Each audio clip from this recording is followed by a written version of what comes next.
سوره بعدی که سوره قریش است، لإیلاف قریش.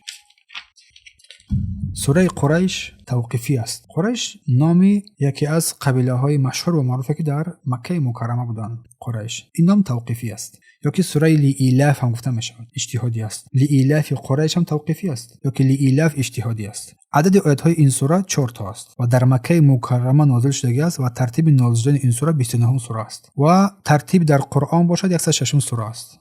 و این سوره مبارکه سوره قریش بیان نعمت‌های الله سبحانه و تعالی بر قریش است. نعمت‌های الله سبحانه و تعالی بر قریش و دعوت آنها از برای عبادت الله سبحانه و تعالی و بر او کسی چیزی را شریک قرار ندادن است. بیان نعمت الله سبحانه و تعالی بر اهل آن کسانی که در بیت الحرام در مکه قرار دارند و حق الله سبحانه و تعالی بر آنها. این سوره مبارکه ذکر می‌نماید و یادآوری می‌کند ما را شما را بیان اهل مکه را که آن نعمتایی که الله برای آنها عطا کرده بود، آن نعمتایی که با آن گونه که آنها در یک سال 2 بار در سفر می‌برآمدند. سفر در زمستان به سوی یمن می‌رفتند و سفر در تابستان به سوی شام می‌رفتند به خاطر تجارت. الله آنها را با این اکرام می‌کرد، با این 2 نعمت عظیم، تجارت بزرگ، نعمت کثیر، نعمت امن و استقرار، نعمت بایگری، سلامتی و در آخر امرشون می‌نماید این بندگان را که این نعمتی که برای شما الله عطا کرد پس عبادت او را از برای او ادا نمایید، نه از برای غیرش، نه از برای عبادت‌های باطل، خدایان باطل. پس مناسبت این سوره با سوره قبلیش هنگامی که الله سبحانه و تعالی در سوره فیل که ما این رو درس که ان شاء الله که میگیریم، در سوره فیل الله سبحانه و تعالی بیان هلاک اصحاب فیل رو ذکر نمود، هلاکت آنها رو ذکر نمود و کید آنها را، شیطانگری آنها را به سوی خودشون برگردانید. پس زیاد گردانید این مکه رو و اهل مکه رو با این نعمت، مکان آنها رو، مکانات آنها رو باز بالا برداشت. وقتی این دشمنان رو از مکه سور کرد. اصحاب فیل، قصه اصحاب فیل مشهور است.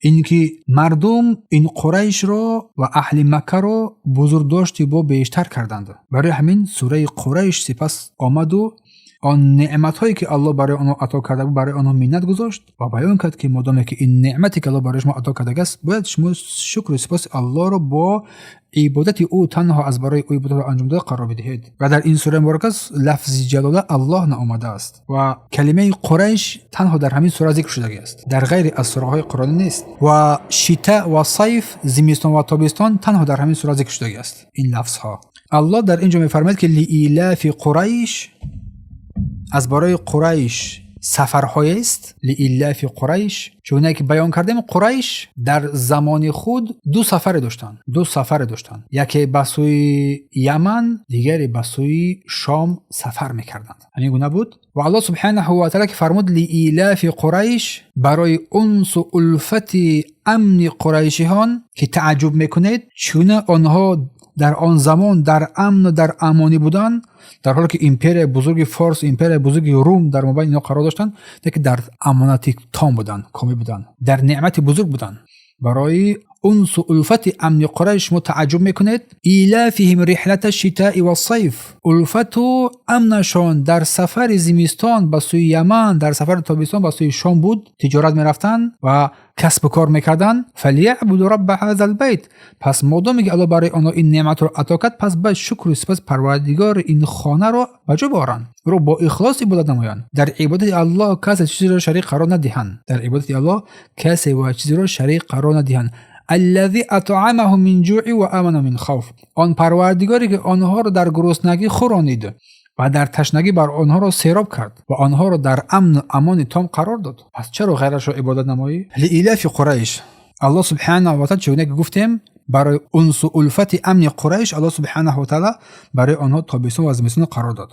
و حادثه فیل را که برای چپه کردن کعبه و دیار آنها آمده بودند، آنها را شکست داد و دور کرد و این معجزه بزرگ را همگی مشاهده کرده دیده بودند.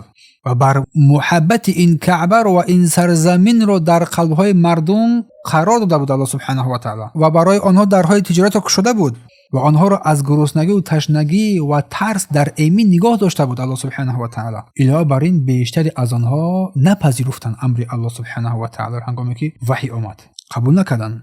برای همین میفرماید که پس شخص دعوت کننده تعجب نکند هنگامی به سوی الله دعوت می‌نماید بیشتر از مردم منتظر شود که بیشتر از مردم او را میپذیرند، بلکه بیشتر مردم از این حق روی گردون هستند و روی میتوبند. فلیعبدوا رب هذا البیت، هنگامی که این نعمت را شما فهمیدید پس پروردگار این نعمتی که برای شما عطا کرد، پروردگار این خانه را شما عبادت نمایید، چرا غیرش عبادت نمایید؟ فلیعبدوا رب هذا البیت، یعنی الله سبحانه و تعالی را در تمام نوع‌های عبادتی که انجام می‌دهند خالص از برای او قرار بدهند، عبادت را از برای او قرار بدهند، بر او شریک قرار ندهند هیچ چیزی را.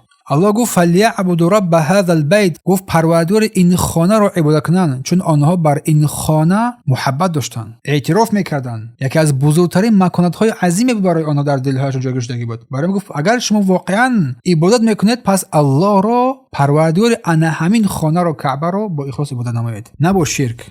چونه که این خانه را ابراهیم علیه السلام آباد کرد، بنا کرد. الذی اطعمه من جوع و آمنه من خوف، اون پروردگار که آنها را از گرسنگی امین داشت و از تشنگی هم آنها را امین داشت و از ترس هم آنها را امین داشت. من خوف جمع بین طعام و گرسنگی، جمع بین شراب و تشنگی، و همچنین آنها را از ترس در امین قرار داد الله سبحانه و تعالی. پس مادامی که این نعمت‌ها برای شما ارزانی گشت، پس چرا غیر الله را عبادت میکنید؟ الله را عبادت نمایید و به سوی او سبحانه و تعالی رجوع کننده باشید، به سوی او سبحانه و تعالی رجوع کننده باشید. بیشتر از مفسران میگن که انمی سوره قریش متعلق به سوره قبلیش است، به سوره فیل، چون حادثه که در فیل انجام یافته بود الله آنها را با این نعمت عظیم حفظ حمایت کرد، راه آنها را بر تجارت، بر کسب و کار نیکویی گشود، رحلت آنها، سفر آنها بر شام و بر یمن به آن طرفا و ایمن داشتن آنها از هر آزار و اذیت و عظیم بودن این مکانت مقدس، این محرم مکه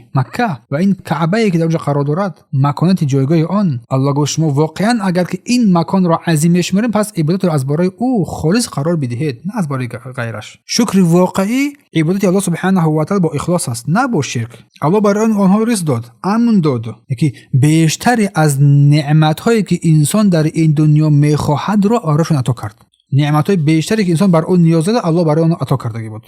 پس پروردگار را حمد و شکر بر نعمت‌هایی که برای ما عطا کرده در ظاهر و باطن، و درست که تو پروردگار رب عالمیان هستی. این از تفسیر سوره قریش. سبحانك اللهم و بحمدک اشهد ان لا اله الا انت استغفرك و اتوب الیک.